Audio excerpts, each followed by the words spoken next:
So we have some of the most unfortunate, darkest sort of news to report, and it is coming out of southern Gaza. If it's not already clear from that video, more than 300 bodies, I believe the most recent count is more than 310 bodies, have been uncovered in a mass grave outside of a hospital in southern Gaza. This mass grave is alleged to have been just one of 3 in this particular area. And we're not gonna show, other than one more image without showing any of the actual remains, just so you get an idea of the scale. Like, people were bagged up and thrown into collective graves. And now the questions of who is to blame for this are flying around, and you'll be shocked that some who are being alleged to have been behind this are saying that they're not. But in any event, I wanna give you more details about this, including, as you can already see in that photo, the way that the bodies were disposed of. They were not just wrapped up in those sort of like sheets or coverings, as you can see, but some apparently had their hands and feet tied. It seems like they had been bound, and there are allegations of field executions, that people were bound and then they were killed, they were finished off and then thrown into a grave. That is what is now being alleged. They're still searching, by the way, in the area for apparently up to 400 additional people in that area. Now, here's what the IDF has to say about this, because of course, a lot of the allegations are that they are the ones that conducted whatever it is that happened and produced this mass grave. Israeli military told CNN that at the end of February, it conducted an operation against Hamas in the area of that hospital, and that during the operation, about 200 terrorists who were in the hospital were apprehended. Medicines intended for the hostages were found undelivered and unused, and a great deal of ammunition was confiscated. They say that any claim that those terrorists, they're all being assumed to be terrorists, were killed and then buried there by the IDF is baseless and unfounded. And that the only reason that the IDF was digging up bodies was to test if they were hostages. Now, Palestinians are saying that they saw the corpses being buried by Israeli troops with bulldozers, so sort of a mechanized mass grave sort of digging. But again, these are claims that have not yet been like fully adjudicated. So the entire thing is absolutely devastating. We know how many people, have died. Many of their bodies have been able to be recovered. In this case, now there's been a lot of fears about mass graves for a long time. We have this one that's already been found. Are there others in the area? How many bodies will be found? There's a lot of questions out there. And by the way, some people are saying, like coming out of this, that there had been claims that any bodies that were found after the attack near the hospitals there, that they were returned. But people are saying that their family members have not been returned to them, or that the wrong bodies have been returned. So the entire thing is absolutely devastating in every way imaginable. I know it's a difficult thing, Brian, but I am curious about your thoughts about this. I know we haven't talked about this in some time. I don't know. I was like, obviously the catastrophe that is growing and continues to grow there is so heartbreaking.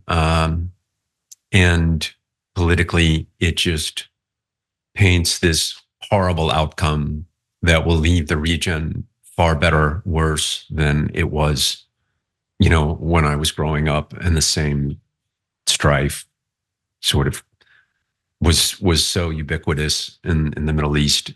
And it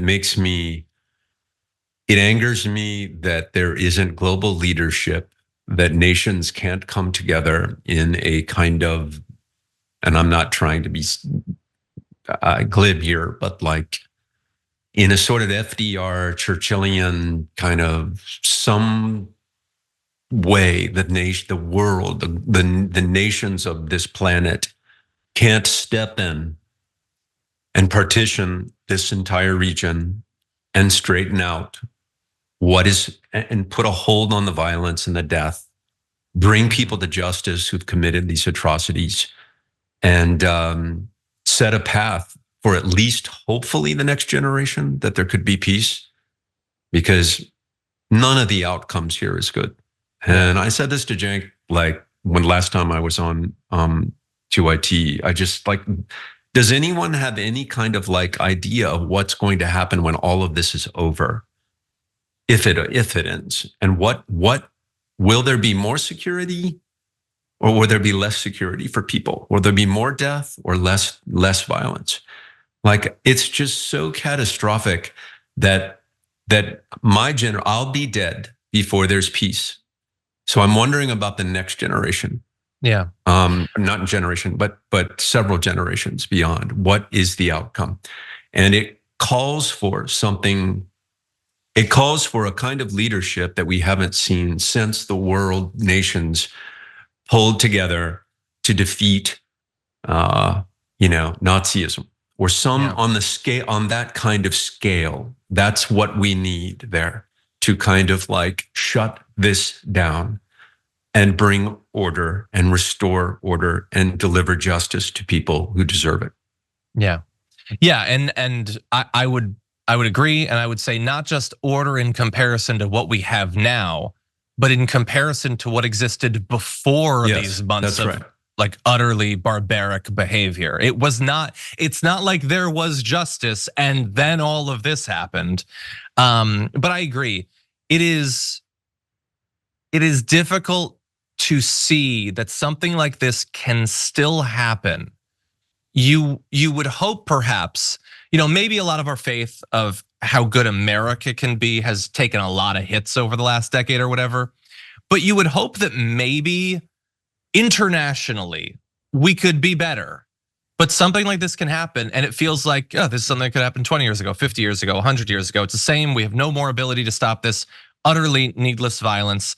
And you have your questions about what effect this will have going forward. Well, it doesn't seem like this is the springboard towards a new level of tolerance and understanding. This seems like a massive generator of further radicalization, potentially on both sides. Lots of concerns about what exactly is going to happen to the land of Gaza coming out of this.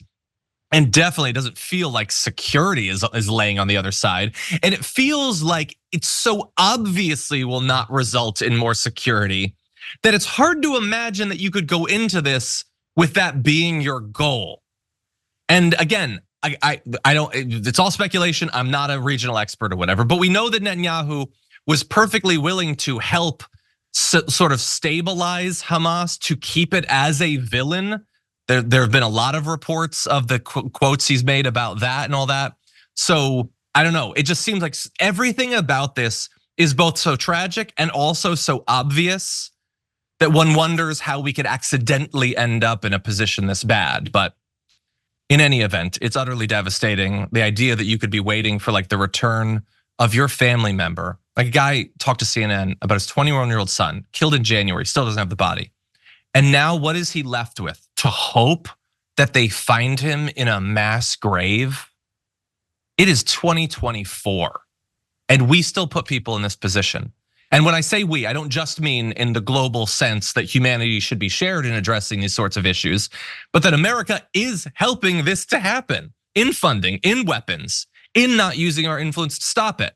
We are, by virtue of the actions of Joe Biden and our government, a part of what is happening there. Maybe not a willful part, but we are being dragged along into this.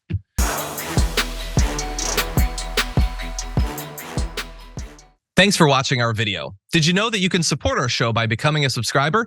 Just click the subscribe button and also ring the bell so that you get notifications when we're live or when we post new content.